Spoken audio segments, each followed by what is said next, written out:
이번에 제가 이제 눈 수술을 하게 되면서 여러분과 한번 말씀을 좀 나누기도 했지만은 선택의 기로에 서게 되었습니다. 제가 왼눈이 이제 백내장이 조금 더 심해서 왼쪽 눈을 수술을 하고 나니까 시력이 이제 0.7까지 회복이 좀 되게 되었습니다. 수술을 하면서 이제 렌즈 삽입이 이제 들어가게 되는데요. 제가 정말 고도근시가 너무 심해서 제가 이제 의사에게 들어보니까 눈이 이제 고도근시가 심한 분들은 눈이 이제 많이 이렇게 늘어난답니다. 그래서 굉장히 이제 원래 동그랗던 수정체가 굉장히 늘어서 타원형이 되어 있기 때문에 망막을 이렇게 건드리게 되면 떨어져서 수정체 안으로 떨어질 수 있는 위험한 상황이 있을 수 있다고 제가 처음에 이제 양산 병원에 갔을 때 작은 개인 병원에 갔을 때 그렇게 진단을 받고 이제 부산에 와서 조금 이제 그래도 좋은 시설이 있는 곳에서 이제 추천을 받아서 가게 됐죠. 좋은 의사 선생님을 만난 것 같습니다. 그래서 선생님이 처음에 이제 오른쪽 눈이 고도근시가 너무 심하니까 눈이 좀 이제 사실 이제 한 1.2까지 회복이 가능하긴 한데 그렇게 회복되고 나면 이제 앞에 있는 것이 거의 보이지 않을 거라고 얘기를 하더라고요. 그런 것들 좀 방지하기 위해서 뭐 다초점 렌즈도 있긴 하지만은 또 너무 비싸기도 하고 또 그것까지 필요할 것 같지는 않아서 사실 이제 보험 처리가 되는 이제 렌즈를 삽입하게 됐죠. 그래서 의사하고 얘기를 하고 나니까 한 0.7까지 나오게 된 겁니다. 근데 이제 그렇게 이제 수술이 끝나고 이제 한 이틀 후에 다시 오른쪽 눈을 수술해야 되는데 의사 선생님이 이제 대뜸 수술 전에 물어보시는 거예요. 그래서 선생님 혹시나 시계가 보입니까? 이러시는 거예요. 저 손목시계를. 그래서 제가 손목시계를 보니까 손목시계가 안 보이는 겁니다. 그러니까 눈이 0.7까지 좋아져도 이 앞에 있는 게 이제 거의 안 보이게 된 거죠. 워낙 이제 고도근시가 심하니까. 그러니까 의사 선생님이 이제 저에게 선택 초이스를 저 선택이나 초이스나 같은 단어죠. 이 무분별한 영어의 남용입니다. 자, 선택을 하라고 얘기를 하는 거예요.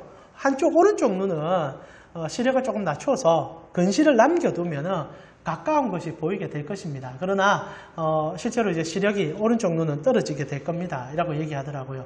그래서 제가 고민을 했습니다. 그 짧은 시간이긴 하지만은 고민을 하면서 선생님에게 제가 진솔하게 얘기했죠. 저는 이제 글을 좀 많이 보고 특별히 책을 좀 봐야 되는 사람입니다. 그래서 좀 가까이 있는 것을 안 보게 되면은 불편할 것 같습니다. 선생님 그래서 가까이 볼 수 있도록 좀 도와주십시오. 이렇게 얘기를 했고요. 선생님이 그러면 시력을 오른쪽 눈은 떨어뜨려 봅시다. 이렇게 해서 제 시력이 두 쪽 다릅니다. 한쪽 눈은 이제 0.7이 보이고요. 한쪽 눈은 0.2까지 보입니다. 근데 이제 그때 수술할 때야 이제 눈을 갈아 끼우는 거니까 이게 결과가 어찌 될지 모르지 않습니까? 얘기만 듣고 제가 판단한 거고 의사 선생님께서 그게 훨씬 더 나으실 거라고 저에게 얘기해 줬기 때문에 믿고 한 거예요. 그런데 끝나고 나서요. 이게 정말 불편해졌습니다. 한쪽 눈은 그래도 잘 보이는 편입니다. 근데 여러분 눈이란 게 두 개로 같이 보지 않습니까? 그리고 이번에 제가 알게 된 건데 여러분 눈은 둘 다 동시에 다 사용되는 건 아닙니다. 한쪽 눈이 더 잘 보입니다. 아십니까?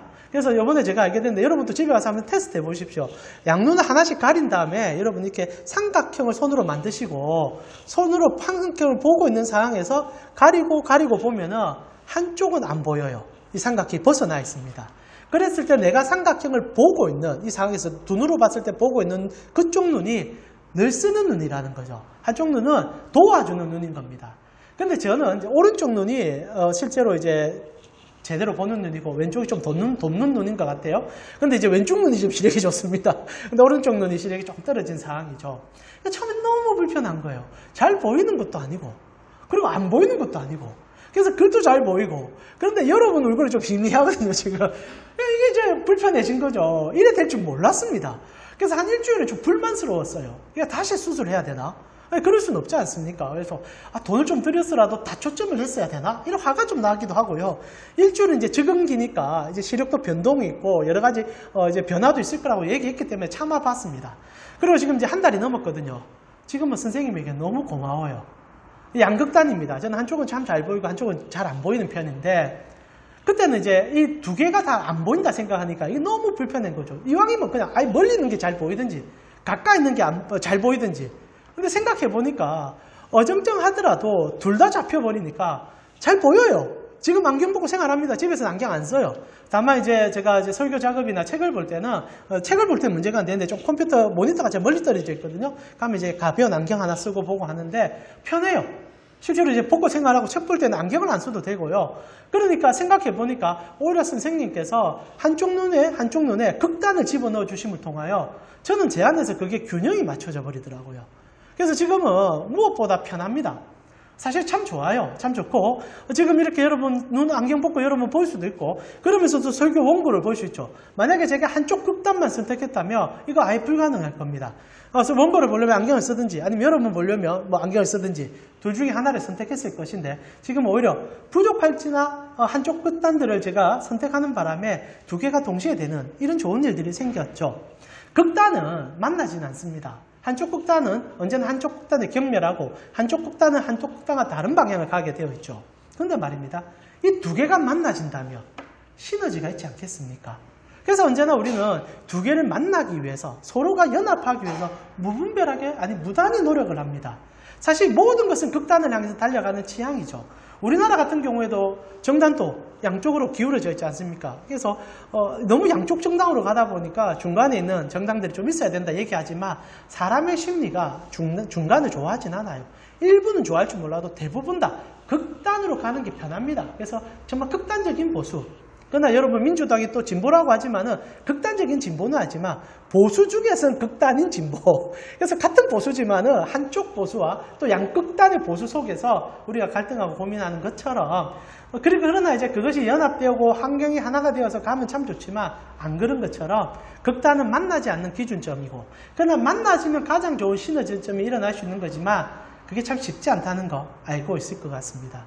어떻습니까? 여러분은 어느 쪽에 서 계시고 아니 정치적 색이 아니라 삶의 어떤 모습 속에서 어느 방향으로 가고 계십니까? 근데 제가 이제 사람을 만나다 보니까 가장 매력적으로 느껴지는 사람이 나와 비슷한 사람이 아니라 나와 다른 사람이더라고요. 이거 참 신기합니다. 근데 그렇게 부럽고 좋아 보여서 끌리는 사람과 함께 하면은 가장 많이 싸웁니다. 이게 극단이죠. 그래서 극단은 함께하면 참 좋지만 함께하기 쉽지 않은 그 무엇, 그것을 얘기합니다. 근데 말입니다. 오늘 이제부터 우리가 사마리아 여자에 대한 얘기를 좀 보게 되는데 예수님께서 양극단을 끌어와 만나게 해줍니다. 예수님께서 극단을 만나게 해주심으로 가장 아름다운 하모니의 공동체, 극단이 융화되면요 가장 좋음이 빛날 수 있다는 것을 가르쳐주는 그 모습으로 우리가 들어가게 된다는 거죠. 실제로 제가 이 사마리아 여자를 가지고 여러분과 몇 번의 설교를 할지를 아직은 제가 감이 좀 안 잡힙니다. 처음에는 2번으로 끝내려고 했는데 그게 이번 주에 계속 고민하다가 3번으로 늘어났다가 지금 5번까지 늘어났습니다. 더 이상은 늘어나지 않을 겁니다. 그러나 제가 3번에 마칠지 5번에 마칠지는 좀 고민이 되긴 하는데요. 함께 실험해 가면서 너무너무 중요한 얘기들이 요한복음 전체가 그러하지만 내용을 좀 끄집어내면서 실질적으로 여러분 신앙에 좀 도움이 될 수 있는 얘기 한번 해보고 싶습니다. 그래서 오늘 그 서론격이긴 하지만 대치점, 양극단을 끌어오는 주님의 손길, 그 넓은 품을 우리 같이 한번 보았으면 좋겠습니다. 오늘 본문 이렇게 시작하고 있습니다. 1절과 2절 우리 같이 한번 읽어볼까요? 같이 한번 읽어보겠습니다. 예수께서 제자를 삼고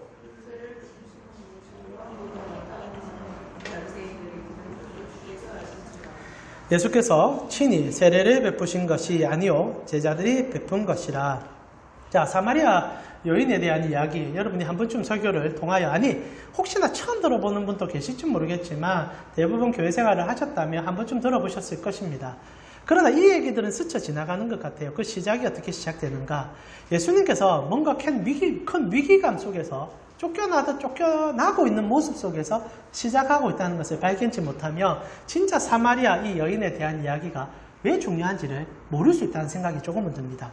여러분 오늘 본문을 보면은 제가 이 얘기는 세례 요한에 대한 이제 바로 이제 3장 끝에 있는 얘기할 때 한번 건드렸던 얘기도 하지만은 예수님에게 위기가 찾아왔다는 얘기를 해주고 있습니다. 예수님께서 베다니 인근에 여기서 베다니는 이제 요단강 근처의 베다니죠. 예루살렘에 약간 벗어난 지역이긴 합니다. 그곳에서 예수님께서 세례를 주는 일들을 하셨죠. 물론 성경이 분명히 얘기합니다. 예수님은 세례 준 적이 없다. 제자들이 준 거다. 그러나 그게 마찰을 일으켰고 그 마찰이라는 것은 시끄러움을 얘기하고 시끄러운 것은 곧 주목을 받을 수밖에 없는 상황을 만든다는 겁니다. 그래서 세례 요한의 제자와 예수님의 제자 사이에 다툼이 일어났고요. 거기에 대해서 또 유대인들의 정결례에 대한 질문이 터져 나오면서 뭔가 마찰이 일어나고 시끄러운 소리가 나타나는데 그 시끄러운 소식이 보수적이라고 부를 수 있는 지도자들급 그리고 소위 말해 오늘 본문에 바리새인이라고 되어 있는데요. 실제로 바리새인이라는 그 종교 집단을 다 통칭하는 건 아니겠고요. 사두개인이나 아니면 이제 여러 가지 이제 정치적인 입장을 갖고 있는 자들이 그리스도를 주목하는 일이 이 일로 인하여 생기게 되었다는 겁니다. 실제로 굉장히 부정적인 얘기인 거예요. 예수님께서 사역을 하고 있는데 이제 사람들이 이목이 집중되고 있었던 것은 너무 당연한데 그 이목의 집중이 부정적으로 변하고 있다는 얘기를 담고 있는 거예요. 그래서 예수님께서 첫 사역부터 굉장히 위기 가운데 던져졌고 바리새인들이 결코 좁지 못하는 이 종교인들, 정치인들이 결코 곱지 않은 시선으로 예수님을 보고 있었다라는 얘기로 시작되고 있다는 겁니다. 그런 과정 속에 3절에 예수님의 행보를 이렇게 묘사해 줍니다. 3절에 유대를 떠나서 다시 갈릴리로 가실세. 이 구절이 굉장히 중요하다 생각이 들어요. 왜냐하면 우리는 단순히 예수님께서 유대를 떠나가지고 여러 가지 일이 있으니까 아이고 시끄러운 이 세상, 시끄러운 이 유대 땅 좀 벗어나자. 그래서 갈릴리 가자. 이렇게 느껴지는 것 같지만 그렇지 않다는 데 문제가 있습니다. 여러분과 제가 보고 있는 3절에 이 떠나다라는 단어는요. 우리로 번역했을 때는 주체가 누구인지가 명확하지 않죠. 근데 실제로 헬라 원어로 보게 되게 되면은 이 떠나다는 단어는 주체가 예수님이 아닙니다. 예수님께서 위력에 의해 어떤 강력한 힘에 의해서 쫓겨난다는 의미를 담고 있어요. 이 떠나다는 단어 아파켄이라는 단어는요. 능동적으로 무언가를 행하는 것이 아니라 타의에서 수동적으로 쫓겨날 때 쓸 수 있는 단어. 그래서 이 단어가 사용될 때는요. 좀 극단적인 단어의 변화가 일어납니다. 이 단어가 이렇게 사용돼요. 버리다, 포기하다, 쫓겨나다. 그러니까 예수님께서 유대를 떠나 다시 갈릴리로 간다는 말은 예수님께서 쫓겨나 갈릴리로 도망가고 있다는 말로 보는 게 더 낫습니다. 그러니까 바리새인들이 예수님을 주목하면서 정치적인 시선으로 예수님을 바라보기 시작한 거죠.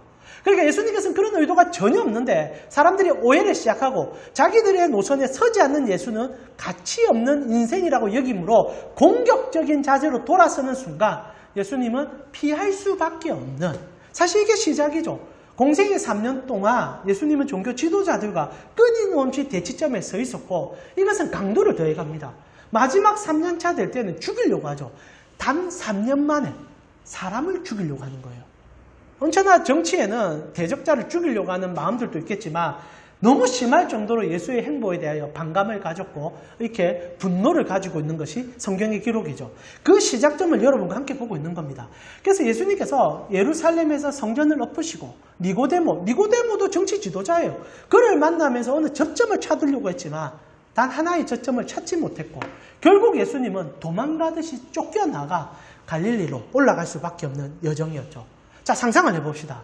지금 예수님께서 예루살렘에서 한 8개월 정도 사역하다가 그 사역의 마지막 결과는 비참할 정도로 사람들의 대적점이었어요. 사람들이 예수님에 대해서 불편함을 느꼈고 저렇게까지 해야 되나? 저게 맞는 건가? 지금 예수가 하는 말이 옳은 것인가? 물론 많은 사람들이 예수님을 지지했지만 가지고 있는 사람들 그리고 힘을 누릴 수 있는 사람들은 세상이 바뀌기를 원치 않습니다. 우리가 이것을 보수라고 부르기도 하지요. 제가 여러분 정치적으로 나쁘다는 얘기가 아니라 보통 보수들이 유지를 그리고 남음을 원하지 않습니까? 기독권들이 보통 그래서 보수가 많아요. 그래서 보수 성향의 이 정치 지도자들이 예수의 진보적인 생각을 이해하지 못하니 추방하려고 했던 거죠. 그리고 예수님은 위력에 의해서 쫓겨나고 있는 겁니다. 정신이 있었을까요? 그리고 어떤 마음이 들었을까요? 여러분이 만약 예수님이었다면 어떤 마음으로 8개월의 사역의 마지막이 쫓겨나듯이 갈릴리로 돌아가야 되는 시간이라며 물론 예수님은 처음부터 갈릴리로 돌아갈 마음이 있으셨을 겁니다. 그러나 좋게 떠나는 것이 아닌 사람들의 시기와 질투와 미움 때문에 쫓겨나는 길이라며 굉장히 마음이 낙담이 될 것이고 가는 길이 결코 순탄하지는 않았을 겁니다. 나아가 쳐다보고 싶지도 않았을 거예요. 그래서 더 빨리 갈릴리로 가서 자기 본토에서 그래도 자기가 믿는 제자들이 있는 그곳에서 사역하고 싶지 않으셨겠습니까? 물론 우리의 그런 이성적인 마음으로 예수님의 마음을 헤아릴 수는 없겠지만 기본적으로 그런 생각이 들 수 있는데 예수께서는 무언가를 더 하기 위하여 마치 어떤 일을 이루기 위하여 길을 돌려가며 더 많은 시간을 허비하며 걸어가고 있다는 것이 여러분과 제가 나누는 사마리아의 여정의 첫 스타트죠. 그래서 4절에 이렇게 기록이 되지 않습니까? 자, 3절에 유대를 떠나서, 자, 아페켄이라 했습니다. 위력에 의해서 쫓겨나듯 도망가듯 예수님께서 갈릴리로 가고 있는 이 빠른 걸음 속에 4절은 또 다른 핀트를 우리에게 제공해 줍니다. 사마리아를 통과하여야 하겠느니라 이 말이 등장하죠. 자, 이 말도 조금 언어를 이해하면서 볼 필요가 있고요. 한글 성경은 단어를 너무 많이 생략시켜 버렸었습니다. 안타깝기도 해요. 실제로 여러분 그 바른 성경이라고 여러분 혹시나 집에 여윳돈이 있으시면 서점에 가셔가지고 기독교 서점에 가셔서 이 바른 성경 하나 사다 놓으시면 참 좋을 것 같아요. 바른 성경은 원어에 조금 더 가깝게 번역을 해줬거든요. 그래서 참 좋은 책 중에 하나입니다. 좋은 성경입니다. 그래서 여러분 개역 개정 보시다가 이 바른 성경도 참가해 보시면 조금 더 이제 언어가 어렵다면 새번역 성경 보시고 조금 더 원어를 이해하고 싶다 하면 바른 성경 보시고 그래서 한 3권 정도를 같이 보면 좋겠지만 그렇게 힘드시죠? 개역 개정 열심히 보시면 됩니다. 드라마 성경 많이 들으시면 되지만 혹시나 내가 조금 더 성경을 더 연구하고 싶다 한 바른 성경 정도만 손에 쥐고 계시면 조금 더 도움이 돼요. 여러분 바른 성경에 찾아보게 되면 띄우지는 않겠지만 이 이제 4장 4절에 첫 문장에 한 단어가 더 들어갑니다. 반드시란 단어가 들어가요. 반드시 사마리아를 통과해야 하겠느니라. 실제로 원어로 보게 돼도요. 4장 4절의 첫 문장은 여러분 에데이라는 단어로 시작합니다. 에데이가 무엇이냐? 영어로 보면 must be, 우리말로 번역하면 반드시 해야 한다라는 단어가 들어가요. 그러니까 예수님께서 반드시 사마리아를 통과해야겠다라는 의지적 표현이 본문에 들어가 있죠. 자, 3절과 4절이 사실 충돌을 일으킵니다. 예수님께서 위력에 의해서 강제적으로 쫓겨나고 있습니다. 근데 예수님의 마음은 반드시 사마리아를 통과하려고 의지를 갖고 있다는 거죠. 자, 이 충돌이 사마리아를 이해하는 키포인트고 오늘 설교의 가장 중요한 대치점입니다. 지금 2절과 3절 그리고 3절과 4절에 예수님은 뭔가 큰 대치점을 있어요. 예루살렘에서 쫓겨났습니다.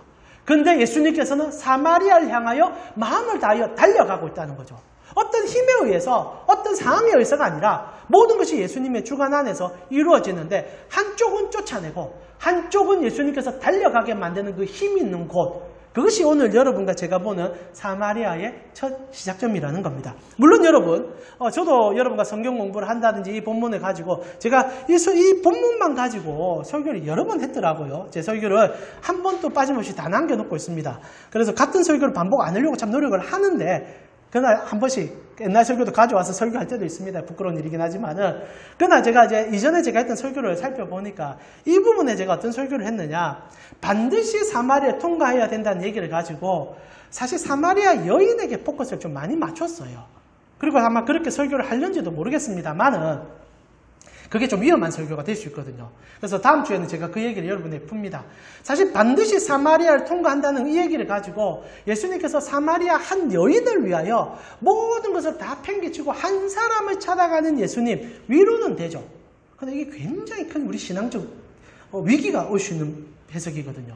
이건 제가 다음 주에 한번 얘기하겠습니다. 중요한 것은 지금 반드시 예수님께서 사마리아를 간다는 것은 그 여자를 보기 위해서 간 것은 맞겠지만은 그 여자가 전부는 아닙니다. 지금 예수님께서 반드시 사마리아라는 것은 사마리아 그 자체의 의미가 있어요.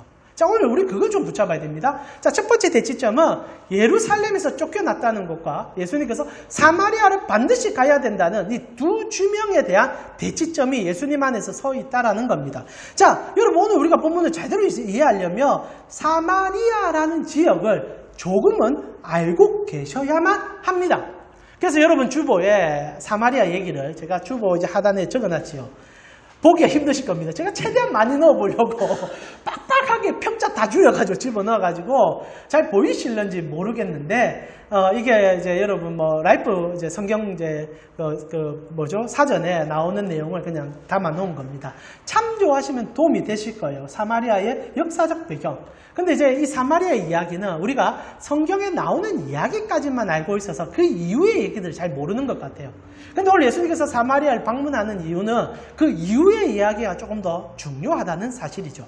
자, 그럼 사마리아 얘기를 조금 하면서 주님께서 오늘 무슨 얘기를 하고 싶은지를 잡아봅시다. 여러분, 사마리아라는 지역은 실제로 이스라엘 백성들의 눈물과 아픔과 고통의 산물과 같습니다. 여러분, 사마리아라는 도시가 사실 먼저 수도였거든요.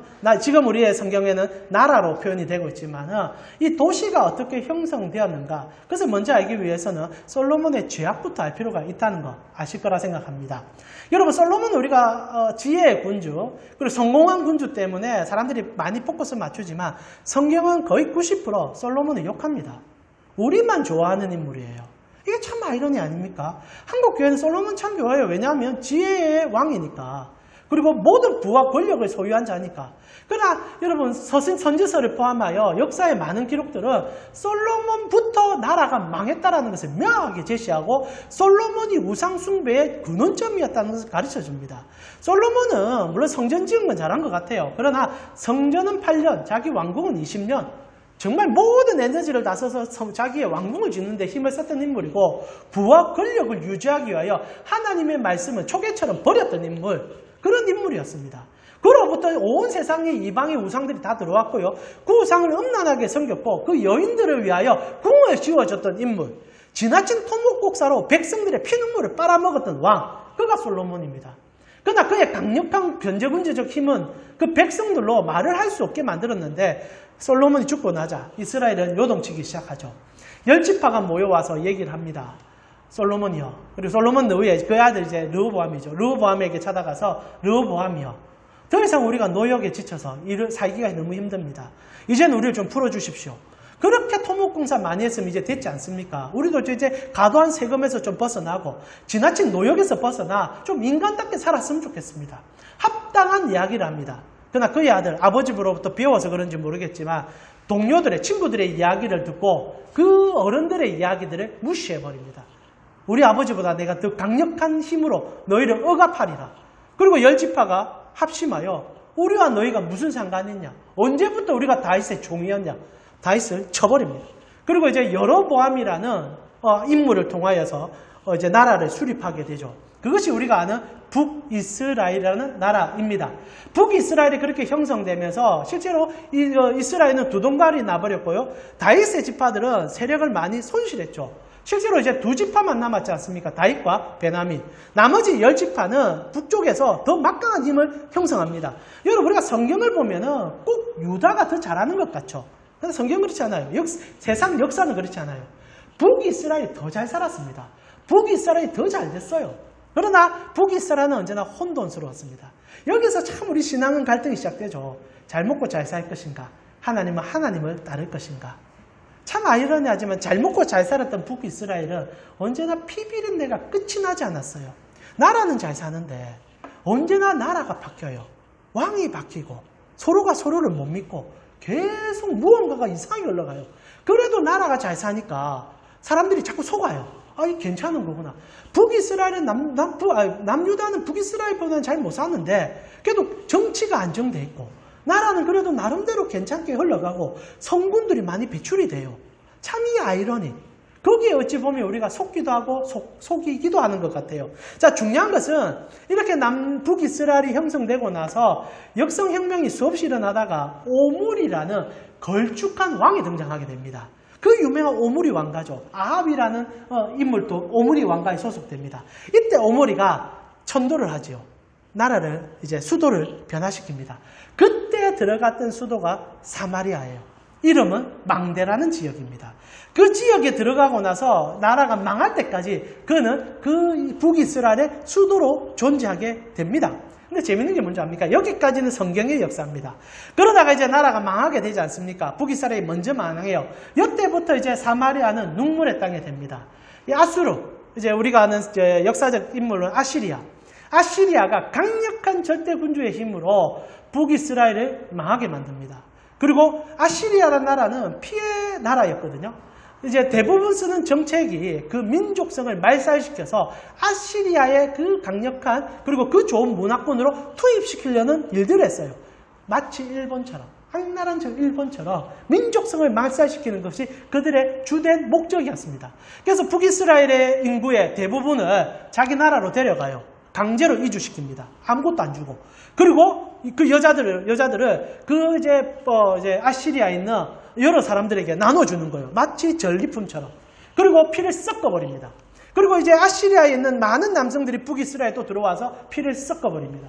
나라 자체를 아예 없애버리겠다는 강력한 정치 속에 사마리아는 그 눈물 속에서 세월들을 보내게 되죠.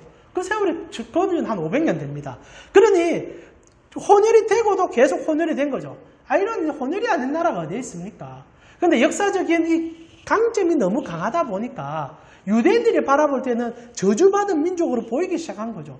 근데 아시리아의 피가 섞인 받은 사마리아 사람들은 한 번도 그런 생각을 한 적이 없습니다. 여러분, 이게 성경의 이면에 숨겨져 있는 역사적 진실이에요. 우리가 자꾸 성경 안에서 이 사마리아를 바라보니까 자꾸 나쁜 놈 만들고 있거든요. 특히 언제 나쁜 놈이 되느냐? 에스라 느헤미야 때 가장 나쁜 놈이 돼요. 왜 나쁜 놈이 됩니까?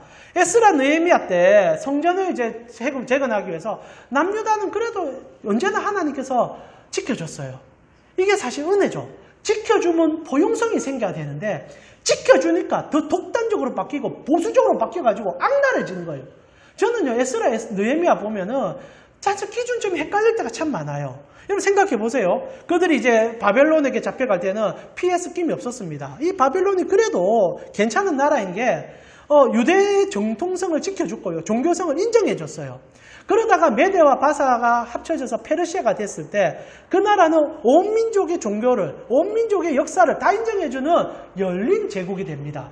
그래서 그때 이제 여러분 잘 알다시피 이스라엘 백성들이 유대로 이제 돌아올 수 있게 되잖아요. 그리고 성전을 재건하고 성벽을 만듭니다. 그때 사마리아 사람들이 제수처를 지내요. 피가 섞였는데도요. 그리고 나라가 엉망이 됐는데도 유대인이라는 생각을 하고 있어요. 이들이. 이걸 우리가 못 봐요. 왜? 성경의 한쪽 치우치의 시각만 보니까 이때 이들이 얼마나 힘들었을까를 모르는 거예요. 그래서 그들이 찾아와서 우리 같이 성전 짓자 합니다. 그러나 저도 한편으로는 이해가 돼요. 느헤미야와 에스더가 강력하게 노를 합니다. 왜? 잘못했다가는 이 성전마저도 솔로몬에 이루었던 그 죄악된 우상숭배의 터전이 될 수 있으니까 이게 구약의 성전의 한계예요. 이것을 깨부수려고는 예수님이 오신 겁니다. 예수님께서 하나님께서 그걸 원한 게 아니에요. 사마리아가 손뻗을 줄 때 저의 생각에 손 잡아주는 것도 나쁜 방법은 아니었어요. 물론 그들이 왜곡되어 있고 잘못되어 있으며 뭔가 지금 문제가 생겼던 그 아시아로부터 시작됐던 그 우상숭배의 끈을 끊어내고 서로 화합함으로 나아가게 되면 되겠지만 그러나 이것도 다 불가능하죠. 그래서 예수 그리스도밖에 없어요. 예수님이 없으면 우리는 한 끝단을 설 수밖에 없어요. 진짜 설 수밖에 없습니다. 왜? 우리에게는 진리의 기준이 사라지니까, 모호하니까. 한쪽 끝을 붙잡아야 이게 진리인 줄 착각하게 만드니까. 그래서 역사에 눈물이 새겨져 있는 책이 에스라, 느헤미야, 에스더예요. 사마리아 사람들이 함께 성전 짓자 합니다. 근데 유대인들이 NO 해요. 근데 성경은 굉장히 좋은 말로 쓰죠. 이게 그 사마리아 사람들이 잘못했어요. 성전 같이 짓자고 하면서 정치적인 모락이 왜 안 들어갔겠습니까? 그래서 로비도 하고요. 그리고 에스라, 특히 느헤미야를 무너뜨리려고 수작도 쓰고요. 그러면서 그때 나왔던 지도자의 이름도 성경에 나옵니다. 수단과 방법을 가리지 않은 편협적인 그들의 시선은 잘못됐지만 그리함을 통하여 성전을 짓는 과정 속에 사마리아 사람들이 철저하게 배제된 것은 하나의 아픔인 것은 분명합니다. 그러나 우리가 메꿀 수 있는 것은 아니고 제가 이렇게 얘기하는 동안 여러분에게 성경을 이렇게 판단하는 가이드를 주고 싶은 건 아니에요. 하고 싶은 얘기가 딱 하나입니다. 예수 없으면 이래밖에 될 수 없다. 이게 우리의 한계다. 자, 그런 과정 속에 가면 사마리아가 뭘 했느냐라는 질문을 이제부터 해야 됩니다. 이게 이제 성경에 안 나와요. 사마리아가 성전을 짓습니다. 화가 나가지고. 예루살렘에 성전 짓고 나니까 똑같이 대치점이 시작된 거예요.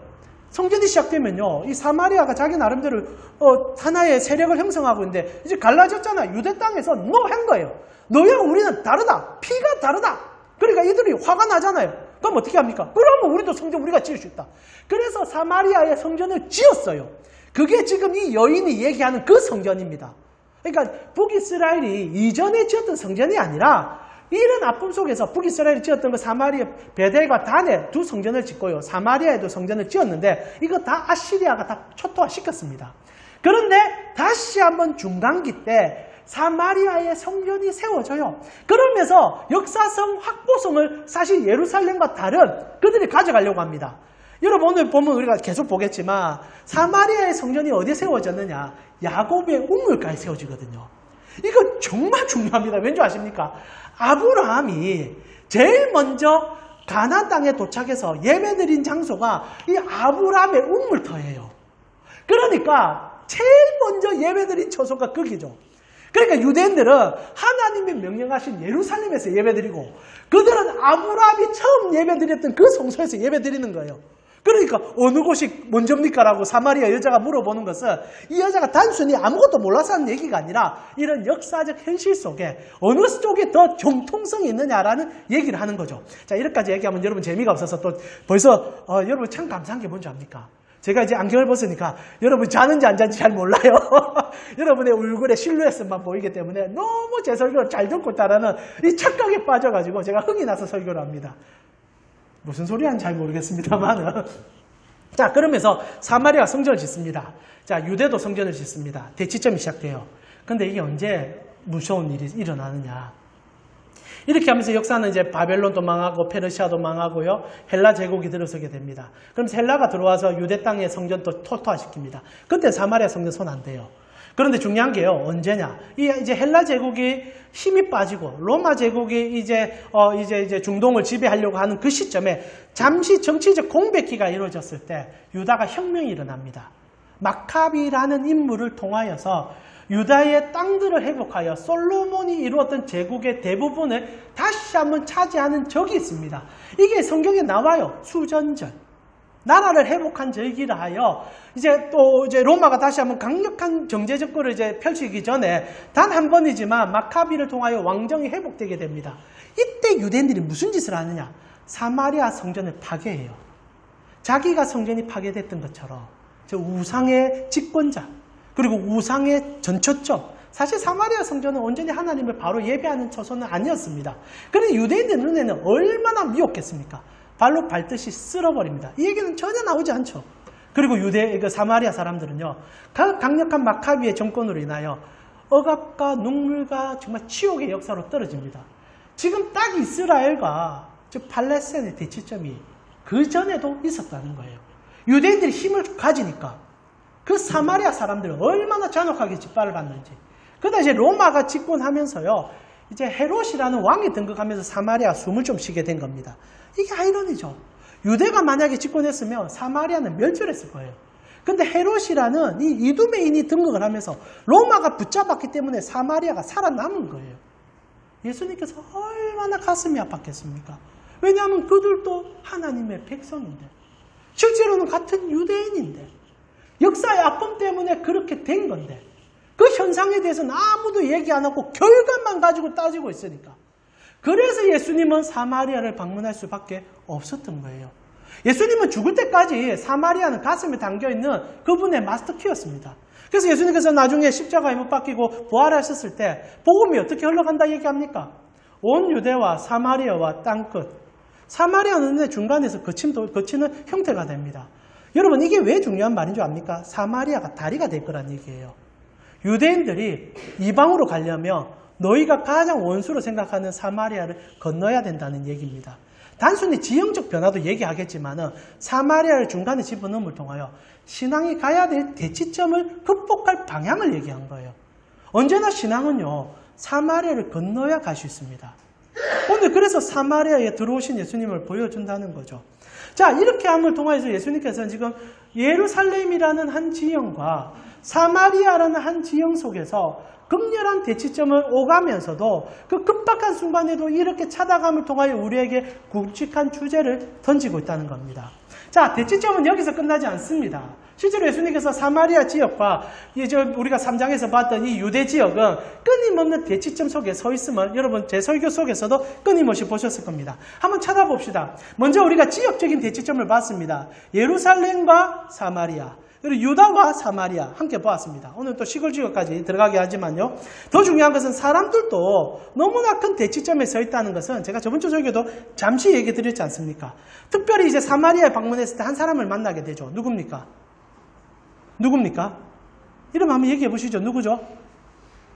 왜 얘기를 안 해주십니까? 다 얘기하는데 제 눈이 힘내서 소리까지 안 들리는 겁니까? 사마리아 여인을 만나죠. 이상하지 않습니까?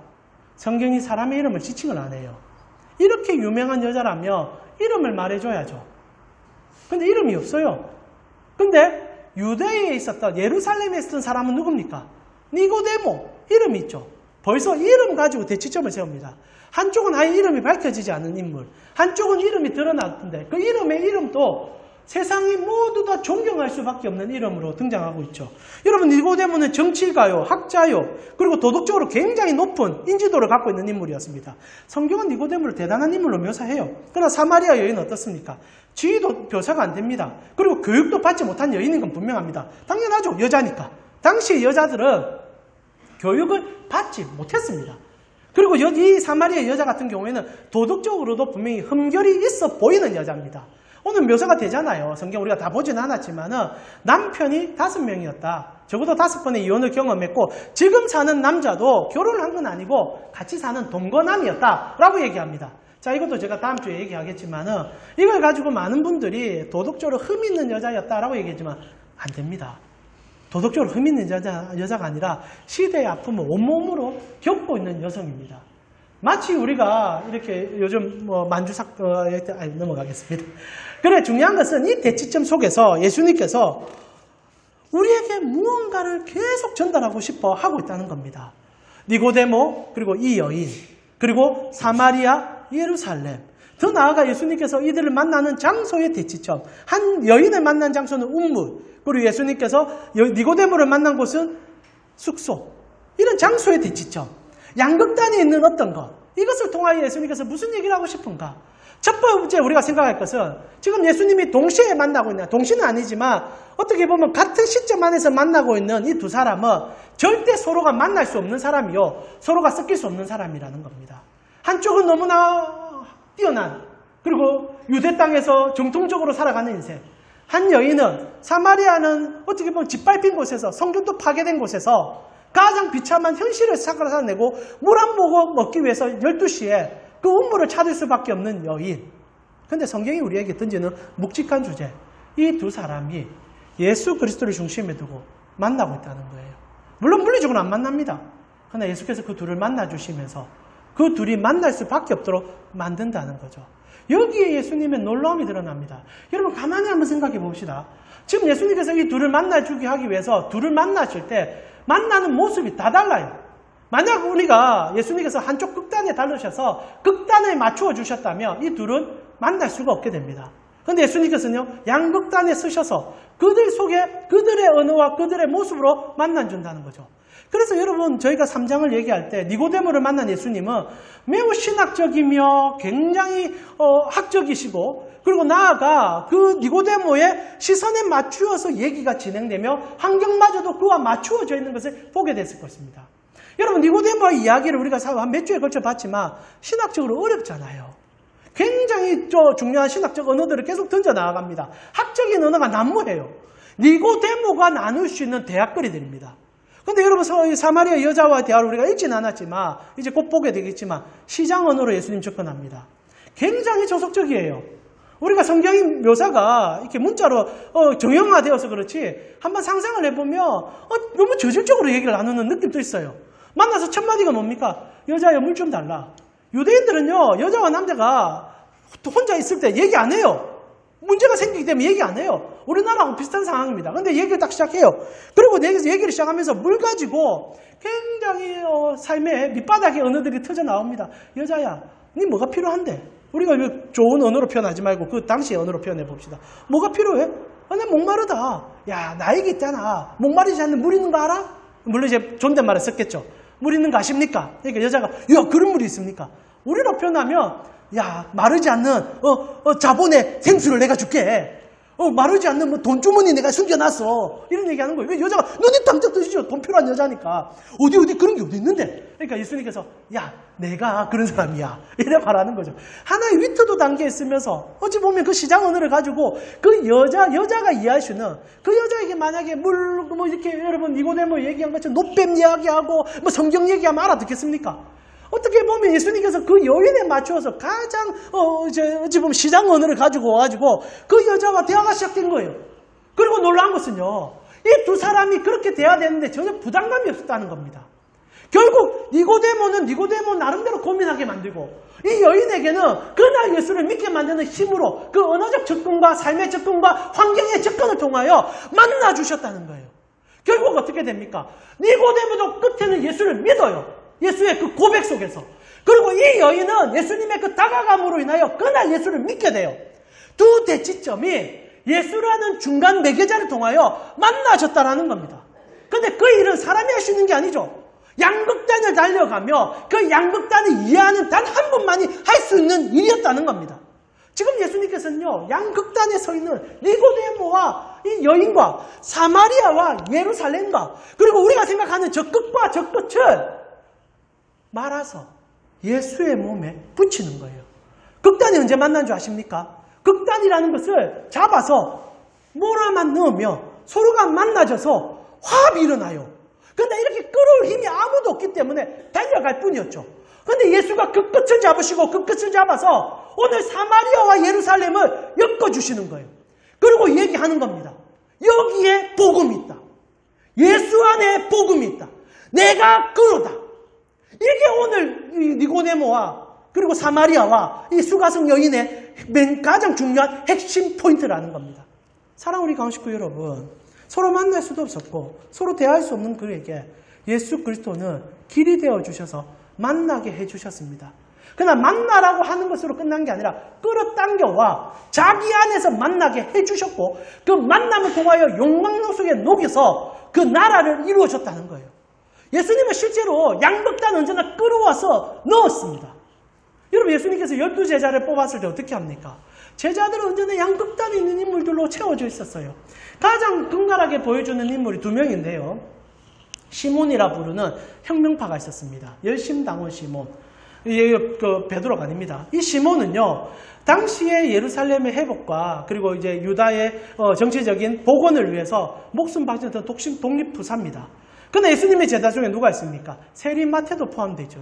매국노입니다. 이스라엘 손가락질하는 인물이에요. 그런데 예수님께서 그 양극단을 손으로 잡아서 끌어와 자기 몸에 집어넣으셨습니다. 그리고 그들이 교회가 되었어요. 많이 싸웠을 겁니다. 그러나 예수님께서 언제나 싸우는 그들을 품에 넣으셨습니다. 그리고 늘 다른 얘기합니다. 한쪽에는 자본적인 얘기를 하면 한쪽에는 공산당 같은 얘기를 하는 거예요. 민주주의를 얘기하면 한쪽에는 양극단을 달립니다. 끌어와요. 그리고 싸우게 놔둡니다. 그러나 싸울 때마다 예수가 무엇을 보여주냐? 자기 희생과 섬김과 눈물을 보여주며 십자가의 사랑을 끝없이 보여줬어요. 그리고 그들이 자복했습니다. 내가 믿었던 이념, 내가 생각했던 그 추구하는 방향, 내가 사랑했던 그 모든 것들 예수 없이는 연합이 안 되구나. 결국 니고데모와 사마리아 여자가 교회 안에서 한 몸이 되어 주님의 몸된 교를 함께 섬겼다는 것은 우리가 보지 않아도 알 수 있는 사실이 아닙니까? 그래서 예수가 유일한 희망이라 저는 자신 있게 말할 수 있습니다. 오늘날도 동일하지 않습니까? 양극단이 서로를 싸웁니다. 남녀가 싸우고 정치가 싸우고 남북이 싸웁니다. 어디서 이것을 끌어와가지고 평화를 주겠습니까? 아무도 못 줍니다. 왜냐하면 자기의 이권이 걸렸고 자기의 생각이 걸려있으니까. 그때 교회가 일어서야 돼요. 예수 그리스도를 믿는 사람들이 극단을 끌어와야 돼요. 우리가 끌어올 게 아니라 예수를 믿기 때문에 끌어온 예수님을 전파함으로 선포함으로 교회가요. 내 생각 말하면요. 극단으로 가요. 오늘날처럼 교회가 양극단에서 싸우는 시절이 있었습니까? 지금 교회가 심각해요. 정말 끝을 달립니다. 한쪽에는 태극기, 성적이 같이 흔들고 한쪽에는 진보당에서 모든 것이 막 망해야 된다라고 얘기하고 있어요. 예수는 단 한 번도 그런 적이 없단 말입니다. 끌어오셨어요. 끌어오셨어요. 품으셨어요. 사랑하셨어요. 죽기까지 섬겨주셨어요. 멀리 있는 그런 정치적인 얘기를 떠나서 우리 삶의 양극단에도 누가 통하여 만날 수 있습니까? 여러분의 사마리아는 어디에 있기에 그들을 끌어오시는 힘이 여러분에게 있겠습니까? 없어요. 그때 우리가 무엇을 해야 됩니까? 언제나 찾아오셨던 예수님을 만나야죠. 예수님이 보여주시는 삶의 모습을 사랑해야죠. 쫓아가야죠. 그때 우리는 만남과 회복이 일어날 수 있다는 겁니다. 말씀 마무리하겠습니다. 예수님께서 예루살렘에서 쫓겨나듯 이동하면서 사마리아 지역을 방문하여 수가라는 시골로 찾아가셨습니다. 왜 그렇게 하셨습니까? 한쪽의 눈으로 보는 세상이 잘못됐음을 주님만이 알고 계셨기에 그래서 그 세상을 품으로 안으시기 위하여 그곳에 들어가셨다는 거죠. 그래서 복음은 평화라 얘기하며 예루살렘의 이름이 샬롬의 땅이었던 겁니다. 주님은 처음부터 평화를 주고 싶은 분이셨죠. 그러하기에 교회는요, 그리고 성도는 한쪽 눈으로 보는 세상을 더 이상 추구해서는 안 된다 생각합니다. 저도 저의 정치 성향이 있고 저의 인식이 있습니다. 그러나 복음 안에서는 언제나 말을 아끼고 사랑해야 됨을 최근에 참 많이 느끼고 있습니다. 왜? 예수님을 보면 볼수록 내가 생각하는 극단이 때로는 잘못될 수 있기 때문이지요. 여러분, 정말 사랑받고 싶습니까? 그럼 사랑할 수 있어야 되거든요. 언제나 우리는 한쪽에서 한쪽만을 하려고 얘기합니다. 근데 그게 언제 끝나는 줄 아십니까? 예수 그리스도 볼 때 내가 사랑받고 있음을 알게 되고 사랑할 수 있음을 알게 된다는 겁니다. 언제나 예수입니다. 예수는요, 간념이 아닙니다. 예수는요, 여러분이 생각하는 구원만 주시는 분이 아닙니다. 여러분의 삶의 모든 무너진 벽을 허무고 이 땅에서의 여러분의 안전한 평화의 중심에 서게 해주는 강력한 은혜의 힘입니다. 예수 그리스도만이 살아계시고 그분만이 우리를 이끄시는 유일한 분이십니다. 예수님이 화합이 되시고요, 평화이시고 시작과 끝입니다. 그분을 아는데 왜 자꾸 근심하시고 극단으로 달려가고 계십니까? 오늘도 우리는 사마리아와 예루살렘을 만나게 하는 예수님을 봅시다. 그리고 사마리아 여인과 니고데모를 만나게 해주는 예수님을 봅시다. 남북을 만나게 해주는 예수님을 보고요, 민주당과 한국당을 만나게 해주는 예수님을 봅시다. 예루살렘을 그리고 저 팔레스타인을 만나게 해주실 예수님을 봤으면 좋겠고요. 그리고 이 전쟁의 신음 속에 러시아와 그리고 어디입니까? 우크라이나를 만나게 해줄 예수님을 기대했으면 좋겠어요. 교회가 복음이 그 자리에 서 있을 때 우리가 참다운 그 주님의 사랑에 사람들이 되었다 말하지 않겠습니까? 이 시간 이번 한 주도 예수님 때문에 화평을 누리는 우리 되게 해달라고 기도하면서 이 찬양으로 주께 올려드렸으면 좋겠습니다.